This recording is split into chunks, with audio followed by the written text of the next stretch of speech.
In this section, we will talk about the MPLS Layer-3 VPN. MPLS Layer-3 VPN provides peer-to-peer connectivity between private customer sites across a shared network. On the screen, you can see a provider with an MPLS domain with customer A and customer B both using the same MPLS domain to connect their own private sites together. The MPLS domain is referred as the P network, and the customer sites are referred as the C network. Here we have the P network, which is the MPLS domain, and those are the C networks. And for example, for customer A, we have site 1 and site 2, and these sites are connected to each other by using the MPLS. So, in an MPLS Layer-3 VPN architecture, customer routers are known as the CE guys. That means the customer edge. And they do not run MPLS. In fact, they have no knowledge of MPLS, labels, or even VRF instances, which makes it easier for the customer to take the advantage of the benefits provided by a provider's MPLS domain. The customer edge routers connect to the PE, provider edge routers of the MPLS domain.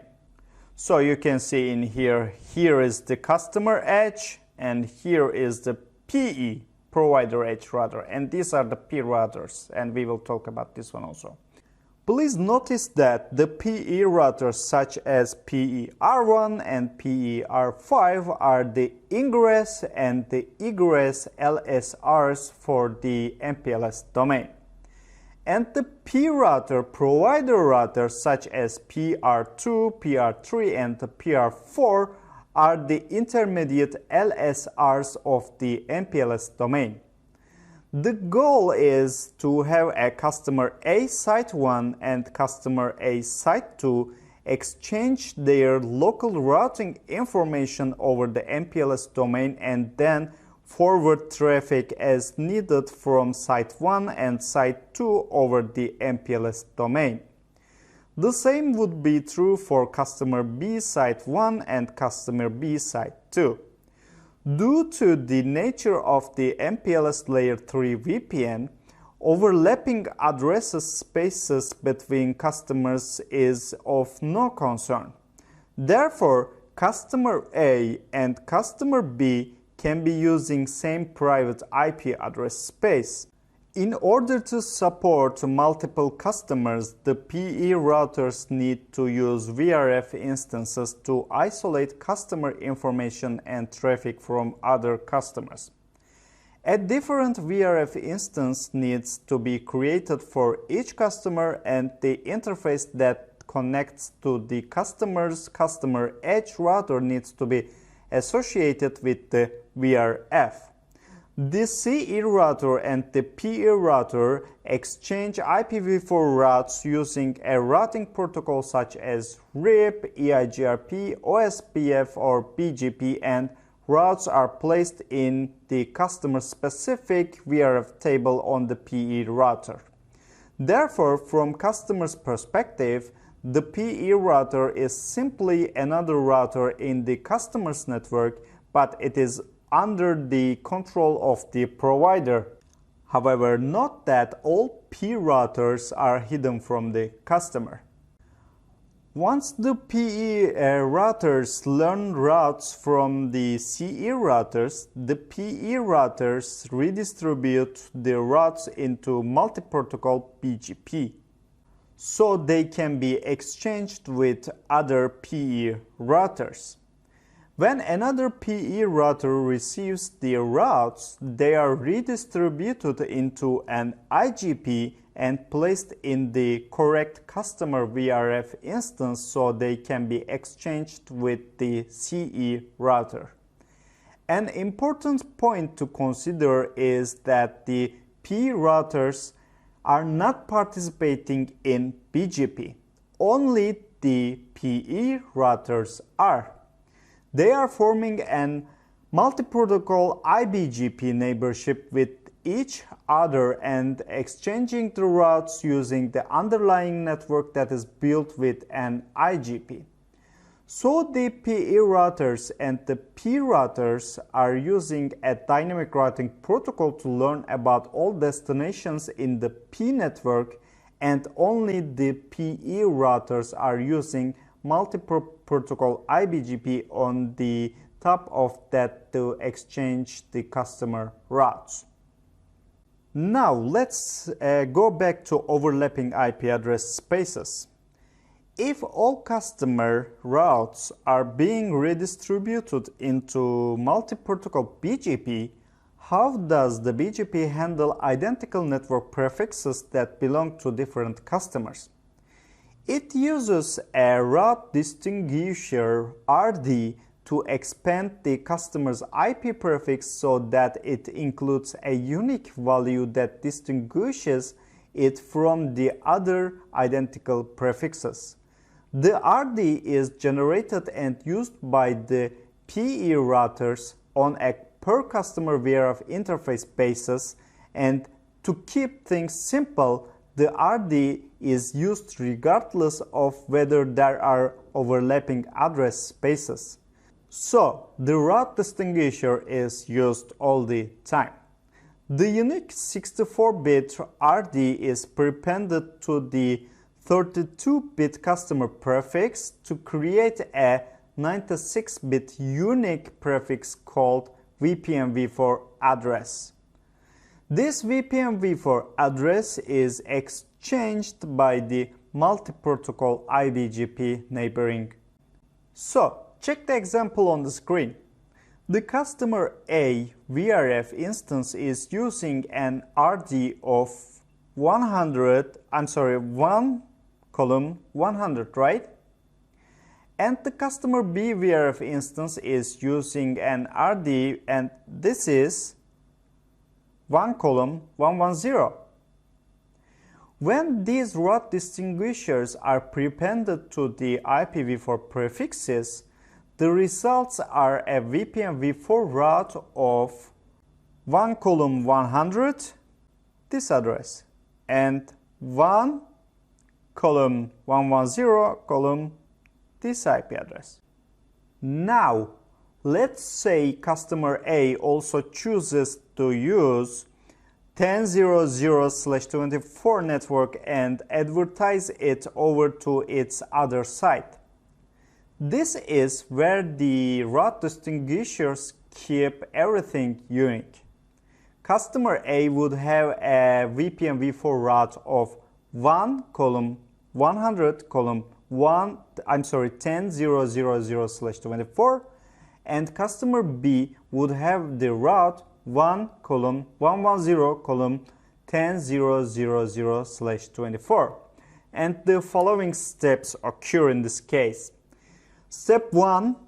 The CE router and the PE router exchange routes using a dynamic routing protocol such as OSPF or EIGRP. In the second step, the PE router places the customer-specific routes in the customer-specific VRF table. On the step 3, the routes in the customer's VRF table are redistributed in the multi-protocol BGP as VPN-v4 routes. On step 4, the PE routers exchange VPN-v4 routes over their multi-protocol IBGP peering.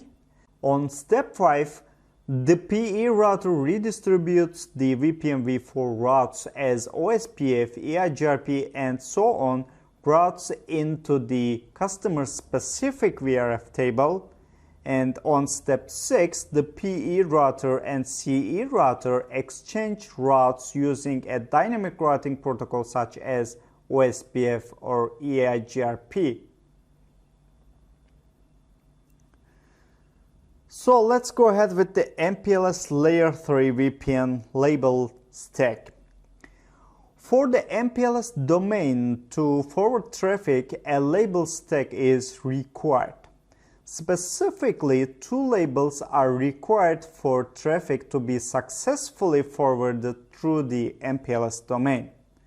The first label that is attached to the packet is a VPN label, and the second label that is attached is the LDP label.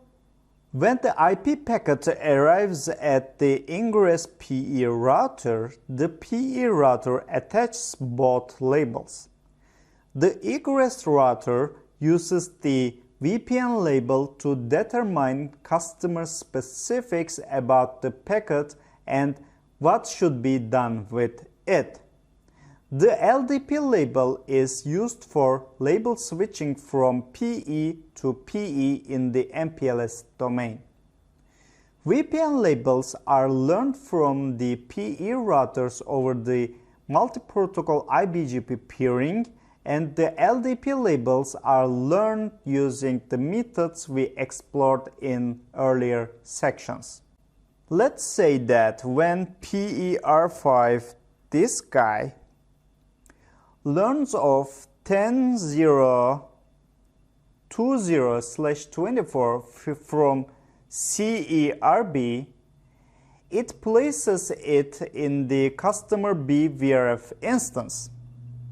It then redistributes it into multi-protocol BGP and thus creates a VPN v4 route of 1 column 110 and double column 10.0.20/24. This VPN v4 route needs a VPN label created for it so that the forwarding will be successful.